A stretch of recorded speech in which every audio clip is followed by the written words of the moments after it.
नमस्कार दोस्तों, मैं आदित्य सिंह कंपटीशन सर्कल में आपका बहुत बहुत स्वागत करता हूं। आज हम फिजिक्स के एक टॉपिक लाए हैं, स्पीड, वेलोसिटी, डिस्टेंस और डिस्प्लेसमेंट। ये फिजिक्स के टॉपिक पर हम आपसे चर्चा करेंगे आज।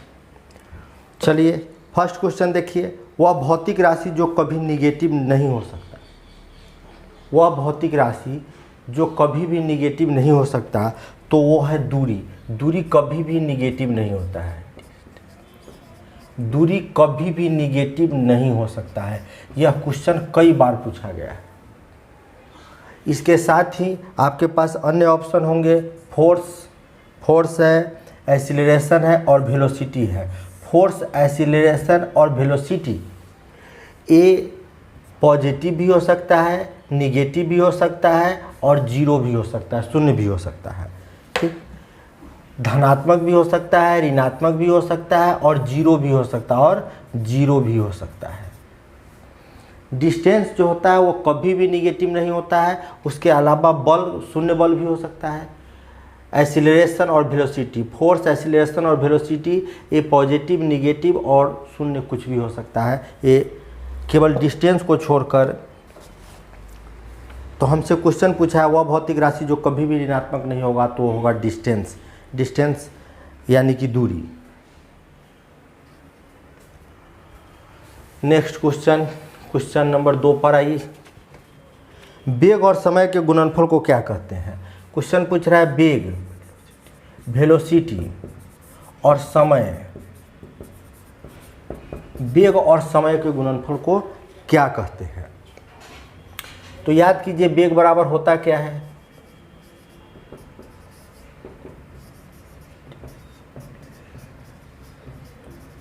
Displacement by time. विस्थापन में परिवर्तन के दर को वेग कहते हैं। वेलोसिटी क्या है कि वेलोसिटी इज इक्वल टू क्या होगा? Displacement by time. ठीक, इसके नीचे नहीं कुछ है तो 1 मान लीजिएगा। तो डिस्प्लेसमेंट इज इक्वल टू क्या हो जाएगा? Velocity into time. क्रॉस में गुना कर दीजिए। तो हमसे क्वेश्चन पूछा है वेलोसिटी और टाइम दोनों को गुना करेंगे तो क्या रिजल्ट मिलेगा? तो वेलोसिटी और टाइम दोनों को गुना कीजिएगा तो रिजल्ट आपको जो मिलेगा उसको हम क्या कहते हैं? तो उसको हम डिस्प्लेसमेंट कहते हैं। तो डिस्प्लेसमेंट माने विस्थापन, बी ऑप्शन। नेक्स्ट क्वेश्चन, यदि किसी वस्तु द्वारा तय की गई दूरी शून्य है, यदि किसी वस्तु द्वारा तय की गई दूरी शून्य है तो उसका विस्थापन कितना होगा? देखिए, सबसे पहले विस्थापन यानी डिस्प्लेसमेंट कहते हैं किसको? डिस्प्लेसमेंट कहते हैं किसको? तो डिस्प्लेसमेंट यानी होता है कि आरंभिक स्थिति और अंतिम स्थिति के बीच की न्यूनतम दूरी को डिस्प्लेसमेंट कहते हैं। विस्थापन किसे कहते हैं? वस्तु की आरंभिक स्थिति और अंतिम स्थिति के बीच के न्यूनतम दूरी को विस्थापन कहते हैं। और विस्थापन, डिस्प्लेसमेंट, आरंभिक स्थिति मान लीजिए अभी वस्तु यहाँ पर है, ए बिंदु पर है, फिर बिंदु जो है ना बी पर चला गया, तो ए और बी की न्यूनतम दूरी को हम लोग क्या कहते हैं? विस्थापन यानी डिस्प्लेसमेंट कहते हैं। हमसे क्वेश्चन पूछा गया है, इसका यूनिट जो होता है डिस्प्लेसमेंट का मीटर होता है। ठीक, और डिस्प्लेसमेंट जो है ना वह सदिश है कि अदिश है? तो सदिश है यानी वेक्टर है। हमसे क्वेश्चन पूछा गया है कि यदि किसी वस्तु द्वारा तय की गई दूरी शून्य हो, वस्तु द्वारा तय की गई दूरी शून्य है, वस्तु ए पर है अभी और कुछ समय के बाद भी ए पर ही रहे, यानी वो दूरी न तय करे, वस्तु द्वारा तय की गई दूरी शून्य हो, दूरी जो होगा, डिस्टेंस जो होगा जीरो होगा, तो विस्थापन क्या होगा? तो आरंभिक स्थिति और अंतिम स्थिति के बीच के दूरी को आप डिस्प्लेसमेंट कहते हैं। वस्तु का डिस्टेंस ही जीरो है।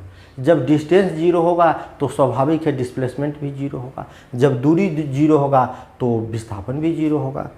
तो आंसर आपका 3 का हो जाएगा, B2। नेक्स्ट क्वेश्चन देखिए। एक वस्तु को ऊपर की ओर फेंका जाता है। एक वस्तु को जो है ना सीधे ऊपर की ओर फेंक दिया गया। यह 100 मीटर की ऊंचाई तक जाती है। तो वस्तु को ए पर था और इसको फेंक दिया गया और इस दोनों के बीच की दूरी जो है ना वह 100 मीटर है। बी तक फेंका गया वस्तु को। एक वस्तु को ऊपर की ओर फेंका जाता है, यह 100 मीटर की ऊंचाई तक जाती है। वस्तु 100 मीटर की ऊंचाई तक जाती है और फिर फेंकने वाले के पास वापस चली जाती है। अब यह वस्तु 100 मीटर की ऊंचाई तक गई और फिर फेंकने वाले के पास क्या है, वापस चली गई, तो क्या होगा? तो जब देखिए ये वस्तु को क्या किया, यहाँ से फेंके ए बिंदु से बी तक, यानी 100 मीटर दूरी तय करके पहुँचा, और फिर वहाँ से वो वस्तु कहाँ चलाया, फिर ए पर चलाया, फेंकने वाला का हाथ में चलाया। तो ऐसी स्थिति में डिस्प्लेसमेंट जो हो जाएगा 0 हो जाएगा। लेकिन यहाँ पर हमसे कभी कभी पूछ देता है कि डिस्टेंस कितना होगा, तो डिस्टेंस कहने का मतलब दूरी से है, तो डिस्टेंस कितना होगा, तो आप कहिएगा 100 अप और 100 डाउन, 200 मीटर डिस्टेंस होगा, यानी दूरी 200 मीटर होगा, अप और डाउन दोनों मिलाकर। लेकिन डिस्प्लेसमेंट क्या हो जाएगा, तो डिस्प्लेसमेंट 0 होगा, क्योंकि डिस्प्लेसमेंट कहते हैं कि इसको वस्तु की आरंभिक स्थिति और अंतिम स्थिति के बीच के न्यूनतम दूरी को डिस्प्लेसमेंट कहते हैं।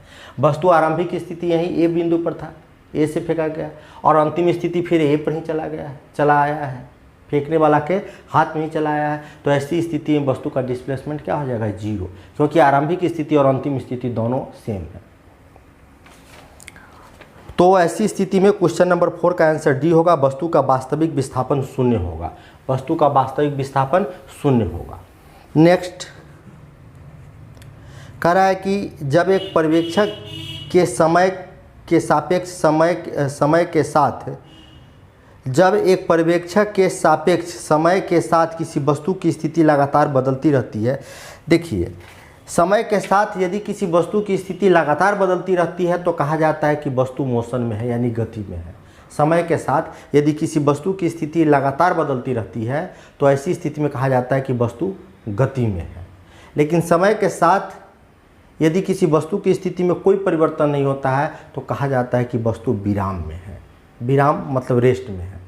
जबकि तो हमसे क्वेश्चन पूछा गया है, देखिए हम जिस एक बात यहाँ और क्लियर कर देते हैं कि दुनिया की कोई भी वस्तु वास्तविक रूप से विराम में नहीं हो सकती है। क्यों? क्योंकि हम जिस पृथ्वी पर वो पृथ्वी खुद गतिशील है। जैसे एग्जाम्पल द्वारा समझिए, मान लीजिए ट्रेन में हम बैठे हुए हैं, मेरे सामने आप बैठे हुए हैं, तो ऐसी स्थिति में क्या होगा, हम समय के साथ धनबाद स्टेशन पर चढ़े और मान लीजिए कि आपको हावड़ा जाना हो, तो समय के साथ देखिएगा, समय के साथ आप देखिएगा कि हम दोनों के स्थान में कोई परिवर्तन नहीं हुआ, आप मेरे जस्ट अपोजिट ही बैठे हुए हैं। तो ट्रेन के रेस्पेक्ट में हम लोग जो है ना वह रेस्ट में है। लेकिन हम धनबाद से चले थे और हावड़ा पहुंच गए, तो ट्रेन के रेस्पेक्ट में तो हम रेस्ट में हैं। लेकिन आप बाहर से निकल कर देखिएगा तो आप कहिएगा अरे हम तो धनबाद से पहुंच गए हावड़ा। तो वही क्वेश्चन हमसे पूछ रहा है कि जब एक पर्यवेक्षक के सापेक्ष समय के साथ किसी वस्तु की स्थिति लगातार बदलती है तो कहा जाता है कि वस्तु गति में है, यानी आंसर 5 का B2 होगा।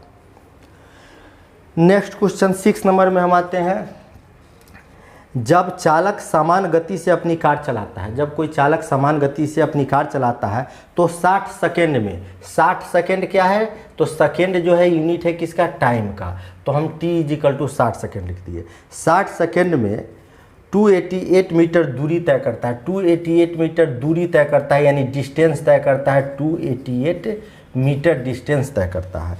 तो कह रहा है उसका गति बताइए, गति यानी कि चाल बताइए। तो चाल बराबर होता क्या है,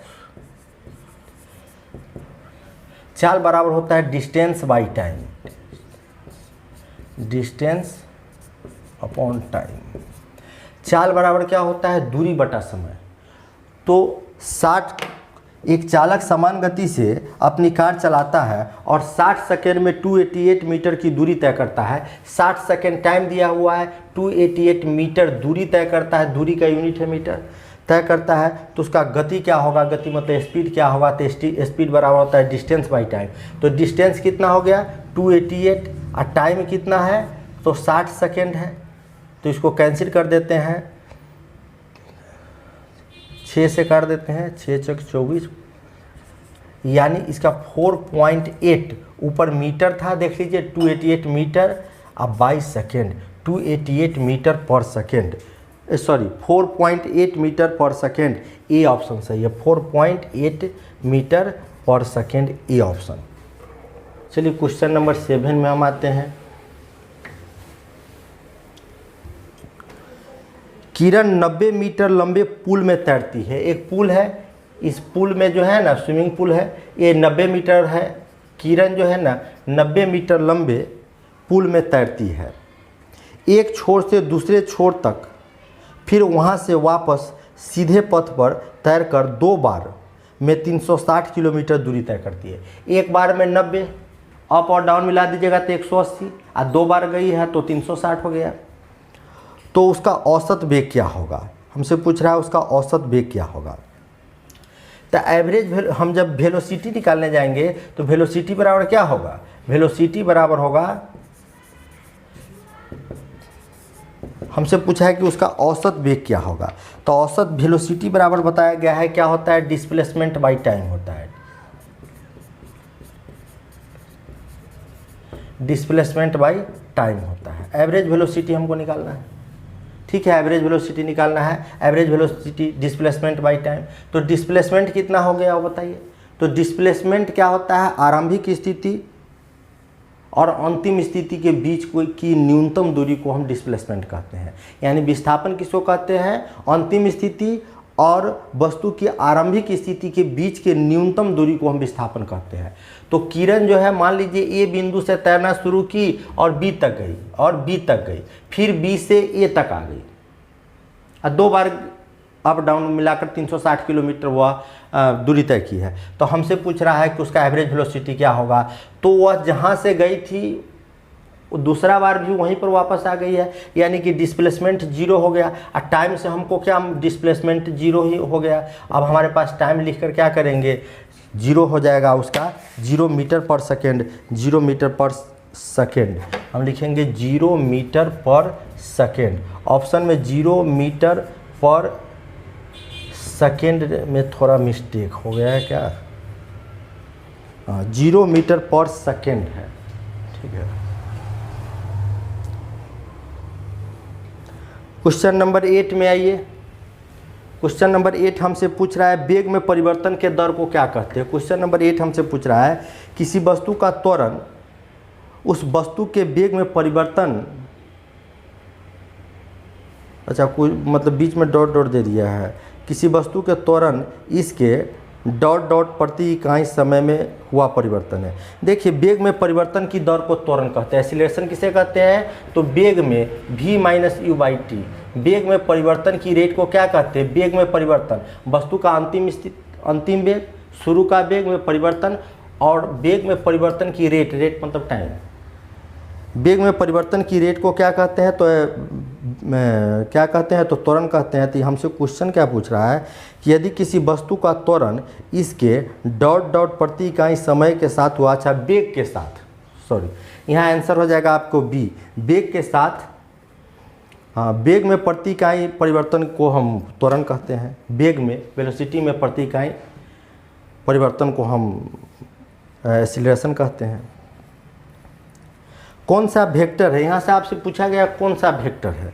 तो देखिए हिंदी में जो है ना, जिस शब्द की शुरुआत जो है ना व से हुआ हो या ब से हुआ हो, ठीक, या संवेग में वेग आ जाता है, संवेग मोमेंटम, ठीक है। तो वेग हुआ, बल हुआ, विस्थापन, विस्थापन मतलब डिस्प्लेसमेंट, विस्थापन मतलब डिस्प्लेसमेंट, डिस्प्लेसमेंट और नहीं दिया हुआ, वेग हुआ, बल हुआ, विस्थापन हुआ, ये सब जो है ना वो सब के सब सदिश राशि है। व या ब से जिसकी शुरुआत होती है तो 80% मिल जाता है इस पर। तो कौन सा वेक्टर है, तो इसमें वेग जो है ना वेक्टर है। हमसे औसत चाल और औसत वेग, औसत चाल और औसत वेग वस्तु की गति दर्शाता है। हमसे औसत चाल और औसत वेग के बारे में पूछा गया है। तो औसत चाल के बारे में पहले चर्चा सुनिए। चाल का मतलब क्या होता है, स्पीड का क्या मतलब होता है, समय के साथ अनिश्चित दिशा में तय की गई दूरी को हम चाल कहते हैं। समय के साथ अनिश्चित दिशा में तय की गई दूरी को चाल कहते हैं। चाल मतलब स्पीड कहते हैं। समय के साथ अनिश्चित दिशा में तय की गई दूरी को स्पीड कहते हैं। स्पीड कहते हैं। स्पीड का यूनिट जो होता है मीटर पर सेकेंड होता है। और चाल जो है ना समय के साथ अनिश्चित दिशा में, इसमें दिशा नहीं होता है, इसलिए चाल जो होता है अदिश राशि होता है। और हमसे पूछा गया है औसत वेग के बारे में। तो वेग मतलब वेलोसिटी, वेग का है कि समय के साथ किसी निश्चित दिशा में तय की गई दूरी को हम वेग कहते हैं, तय की गई दूरी को हम वेलोसिटी कहते हैं। तो हमसे क्वेश्चन पूछा गया है कि औसत चाल और औसत वेग वस्तु के गति को दर्शाता है। तो दोनों में औसत चाल कहे या औसत वेग कहे, औसत चाल आपसे कहे या औसत वेग कहे, किसी निश्चित समय अंतराल में, किसी निश्चित समय अंतराल में तय की गई दूरी को, किसी निश्चित समय अंतराल में अनिश्चित दिशा में तय की गई दूरी को हम स्पीड कहेंगे, और किसी निश्चित समय अंतराल में निश्चित दिशा में तय की गई दूरी को वेग कहते हैं। तो दोनों में औसत चाल में औसत वेग में निश्चित समय अंतराल जरूर कहना होगा। तो यहाँ हमसे यही क्वेश्चन पूछ रहा है 10 नंबर 10 का आंसर D4 होगा। एक भीड़ भाड़ वाली सड़क पर एक बस की गति किसका उदाहरण है? बस की गति, देखिए एक भीड़ भाड़ वाले स्थान पर बस की गति जो होती है प्रत्येक बिंदु पर बदलती रहती है। प्रत्येक बिंदु पर, एक भीड़ भाड़ वाला स्थान है तो बस की गति जो है ना प्रत्येक बिंदु पर बदलती रहती है। तो ऐसी स्थिति में बस की गति जो है ना असमान गति का उदाहरण है। चाल, दूरी और समय के बीच संबंध पूछता है। तो चाल बराबर होता है क्या? स्पीड बराबर क्या होता है? तो स्पीड बराबर होता है डिस्टेंस बाई टाइम। डिस्टेंस। चाल बराबर होता है दूरी बटा समय। चाल बराबर होता है दूरी बटा समय। आपका आंसर बी है।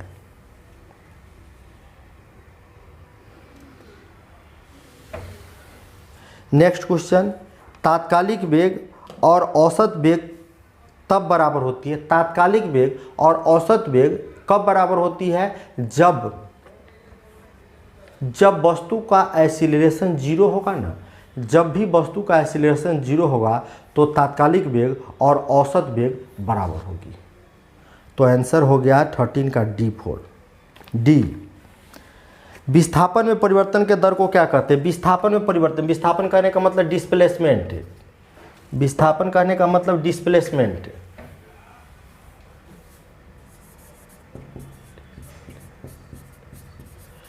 डिस्प्लेसमेंट में परिवर्तन के रेट को क्या कहते हैं? हमसे क्वेश्चन पूछा गया है तो हम क्या कहते हैं? वेलोसिटी कहते हैं। नेक्स्ट क्वेश्चन नंबर 15 में आते हैं हम। कह रहा है क्या, निश्चित दिशा में किसी वस्तु की गति को क्या कहते हैं? तो वेग और चाल में अंतर यही है कि वेग में जो होता है, वेलोसिटी में जो होता है वह दिशा निश्चित रहता है और चाल में दिशा अनिश्चित रहता है। तो क्वेश्चन नंबर हमसे 15 में पूछा गया है कि निश्चित दिशा में किसी वस्तु की गति को क्या कहते हैं? तो वेग कहते हैं। नेक्स्ट क्वेश्चन में हम आते हैं कि एक निश्चित दिशा में बढ़ रही वस्तु की गति वैज्ञानिक शब्दावली में किस पद से? तो निश्चित दिशा रहेगा तो वेलोसिटी होगा भाई। वेलोसिटी में और स्पीड में यही अंतर है कि वेलोसिटी में दिशा होता है और स्पीड में दिशा नहीं होता है। एक पिंड 12 सेकेंड में 1140 मीटर की दूरी तय करता है। पिंड मतलब ऑब्जेक्ट, वस्तु को फिजिक्स में पिंड कहते हैं। एक पिंड 12 सेकेंड में, टाइम दे दिया कितना? 12 सेकेंड में। एक पिंड 12 सेकेंड में 1140 मीटर दूरी तय करता है। 1140 मीटर दूरी तय करता है। 1140 मीटर दूरी तय करता है तो उसकी चाल क्या होगी? उसकी चाल क्या होगी? स्पीड बराबर हमसे पूछा है क्या होगा? तो स्पीड बराबर क्या होता है? Distance by time. Distance by time होता है। तो डिस्टेंस कितना दिया हुआ है? 1140 और टाइम कितना है? 12 सेकेंड है। तो 12 सेकेंड है, कैंसिल कर दीजिए। 3 से कट जाएगा, 3 से कर देते हैं।